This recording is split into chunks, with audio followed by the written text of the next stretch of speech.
Do you ever feel like you're too much and not enough at the same time? Like you're living in two worlds, one visible, one vibrational? You crave deep connection, but the moment you're surrounded by too much noise, you start to fade. You love humanity, but can't stand crowds.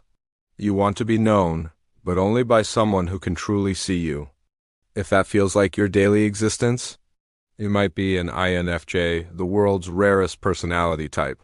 According to psychology, INFJs make up less than 1% of the population.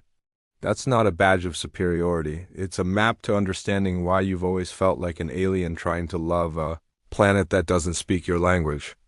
INFJs are the paradoxes of the human psyche, part empath, part analyst, part dreamer, part warrior. You read people like poetry but can't always explain your own pages. You absorb everyone's emotions, yet your own inner world feels impossible to translate. You want peace, but you also crave meaning, even if meaning comes with pain. And that's the NFJ paradox. You feel everything and analyze everything. You can sense the storm beneath someone's smile, their motives, fears, and lies, and still choose compassion instead of judgment. That's not weakness. That's emotional intelligence in its rarest, rawest form. This video is for you, the INFJ who has felt too deep for the surface-level world. We're going to walk through the 5 signs that define this rare personality, from eerie intuition to sacred solitude, and help you finally understand why your mind and heart operate the way they do. This isn't just about personality types. This is about coming home to yourself. Before we dive in, I'd love to hear from you. Do you often feel like you can read people before they speak? Leave a comment below. I read and reply to each one. Now, let's begin. 1. From eerie intuition to deep empathy, the hallmark traits of the INFJ. Your intuition is not guesswork, it's your nervous system doing advanced calculus. While others listen to words, you listen to energy. You pick up patterns in pauses, in silences, and what's not said. Ever had that strange moment where you just knew something and later it turned out to be true? That's not magic. That's your mind connecting dots the rest of the world doesn't even see. INFJs don't operate on surface data. You sense undercurrents, you feel in patterns. It's like your brain is a radar for human truth, scanning tone, timing, micro-expressions, and emotion, all while appearing perfectly calm.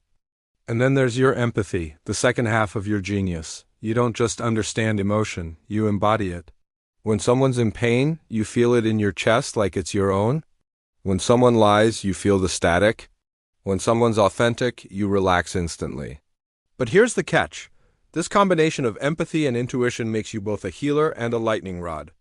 You pick up energy faster than most people process thoughts. You see the truth too soon, and that can be lonely. Still, that's what makes you magnetic. People feel seen by you in ways they never have before. You listen like you're not waiting for your turn to talk, like you're excavating their soul. And in a world addicted to distraction, that kind of presence feels like oxygen. When was the last time your intuition told you something before logic could explain it, and you were right? 2. Do you feel emotions on a different frequency than everyone else? You've probably wondered why emotions hit you so damn hard. Why a sad song feels like it's written from your bloodstream? Why you can't shake off energy the way other people seem to? It's because your emotional range is wired differently. Your mirror neurons, the brain's empathy network, fire more intensely than average. You don't just sympathize. You synchronize. You become what others feel, and that's both your superpower and your cross to carry. It's like you're tuned to a higher emotional frequency, one that picks up every vibration. Joy feels euphoric, love feels cosmic, but grief? Grief feels existential. That's why others sometimes call you too sensitive, but they don't. Understand that your sensitivity isn't fragility, it's awareness. You're not overwhelmed by emotion because you're weak. You're overwhelmed because you feel everything accurately. Yet, here's the trap. You start mistaking everyone's feelings for your own. You merge with pain until you can't find your center. You carry burdens that were never yours to hold. So here's the truth you must remember. Feeling deeply doesn't mean you must carry deeply. Your gift is to interpret emotion, not absorb it, to read the storm, not drown in it. How do you currently protect your emotional boundaries while still showing up with compassion? 3. Exploring the lonely and beautiful reality of the rarest mind. Let's be real. Being an infj can sometimes feel like living behind glass. You're there, fully present, watching life unfold in front of you, but somehow, you're not in it. You see people connecting over surface-level things, laughing at conversations that don't mean a damn thing, while something inside you quietly aches for depth. You're surrounded, but not seen. Loved, but rarely understood. It's the curse of depth in a world that worships shallow. You crave the kind of conversation that burns through the bullshit, the kind that doesn't just entertain but transforms. You want to talk about purpose, not popularity.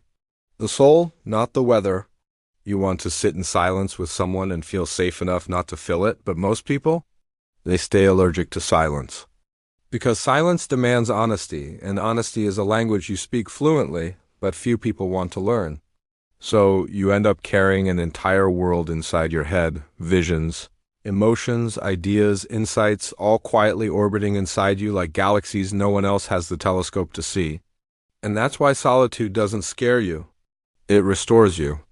It's the only place your thoughts stop whispering and finally start speaking clearly. But here's the bittersweet truth. Loneliness is the tax you pay for authenticity. When your mind runs deep, you outgrow people fast.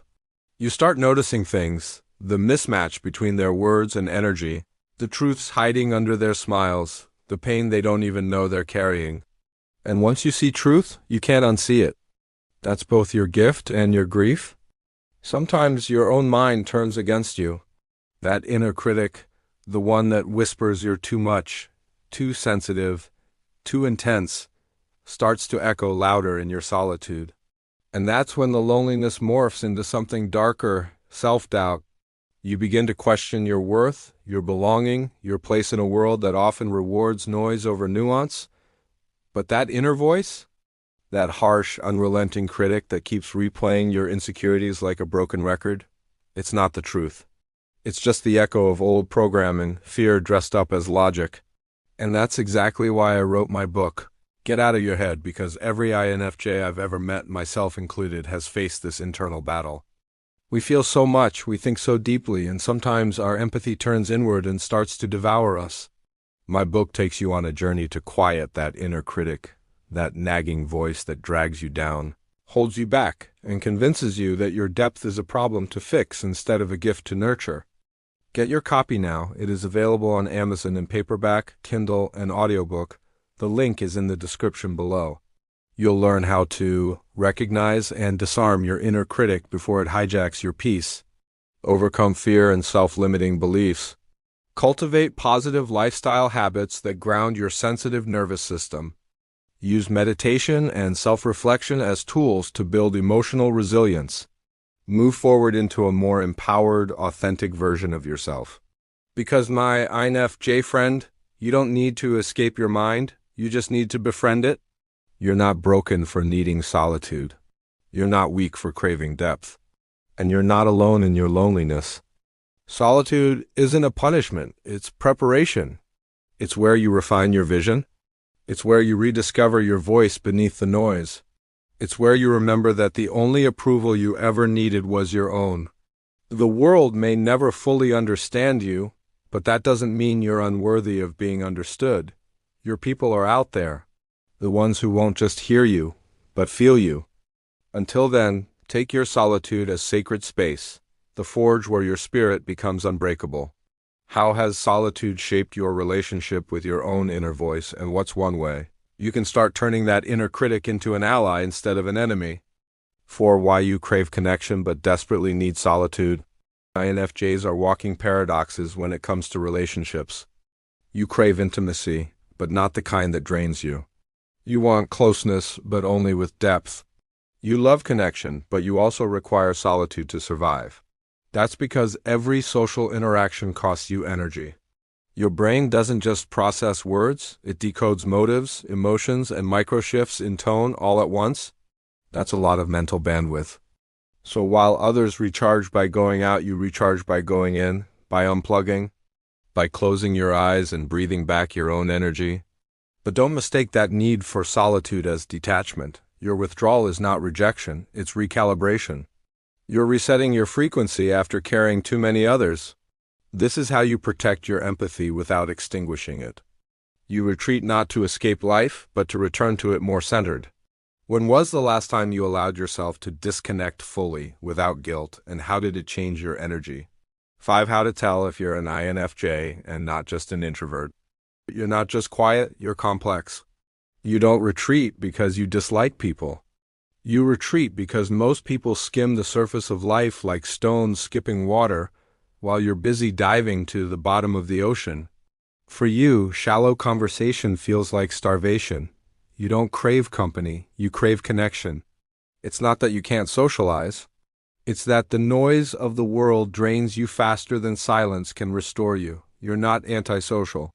You're anti-superficial. There's a difference, a sacred one.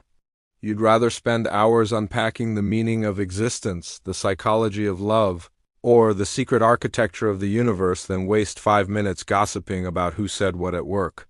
You crave the kind of dialogue that rearranges your soul, not small talk that shrinks it. You plan conversations in your mind before they even happen. You predict emotional outcomes before they unfold. You sense tension in a room before anyone says a word, because your nervous system picks up frequencies other people don't even register. When you speak, it's rarely random. Your words have weight, surgical precision. You give advice that hits like truth medicine, sharp enough to pierce illusion, gentle enough to heal what's underneath. But here's the quiet paradox that lives in you. You feel too much, but you think too hard. You crave deep love, but you fear being misunderstood. You want to save others, but secretly wish someone would finally save you. You sense pain behind people's smiles. You spot red flags before they even rise. You love potential as much as presence, sometimes too much. You read between the lines of every conversation, and sometimes that's what breaks your heart, because you can see what others refuse to admit. And yet, even with all that perception, you doubt yourself constantly. You wonder, am I overthinking? Am I too sensitive? Too emotional? Too much? But no, my INFJ friend, you're not too much. You're just wired differently. You don't process life linearly. You absorb it emotionally, intuitively, spiritually. Your mind is like an antenna, constantly picking up on subtleties most people miss. Body language, silence, energy shifts, hidden motives. Your quiet isn't emptiness. It's charged. Your stillness isn't detachment. It's observation. Your empathy isn't coincidence. It's design. That's what makes you an INFJ. You're not just introverted. You're inwardly expansive. You don't retreat to escape. You retreat to recalibrate. Because your inner world isn't a void, it's a laboratory, a temple, a sanctuary of thought and feeling. And yes, it can get lonely in there. Because the world doesn't always meet you at your depth. But that doesn't mean you should come up for air just to belong. It means you were born to breathe differently. You're not just quiet, you're intentional. You're not just private, you're protective of your energy. You're not just distant, you're discerning, waiting to see who's real enough to meet you where you are. So how do you tell if you're an INFJ and not just an introvert? When silence feels sacred? When empathy feels like second sight? When solitude feels like coming home? When love feels like revelation, not recreation? When truth matters more than comfort? You live in paradox, and that's your power. You are both dreamer and analyst, healer and warrior, empath and strategist. You are contradiction turned harmony. What moment in your life made you realize you experience the world differently, that your silence isn't emptiness but wisdom listening? So, my INFJ friend, now you know you're not broken. You're just built differently. Your depth isn't a defect, it's a design. Your heart was wired for truth in a world that's allergic to it. You're not too sensitive, you're accurately attuned. You're not too much, you're exactly enough for the right souls. You live in the tension between logic and love, between solitude and connection, between feeling and knowing, and somehow you make it all make sense.